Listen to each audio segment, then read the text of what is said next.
Hi guys! Another recipe na simple, madali at masarap. So, nagsutay lang tayo ng white onion tsaka garlic. And then, add natin yung whole tomato na nasa can. And then, binlender ko na yan kaya durog na siya. Naglagay lang ako ng oregano, tapos basil. Nga pala, ang ginagawa natin ngayon is yung marinara sauce. Simple lang to. Hindi komplikado.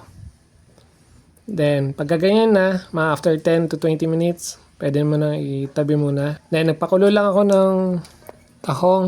Then, dito naman sa hipon, tinanggal ako lang ng ulo. Tapos, dinevein lang natin. Yan, oh, tatanggalin lang natin yan. Tapos, ganyan ang ending. Yan lang itsura niya. Ngayon, yung mga ulo, pinakuluan ko.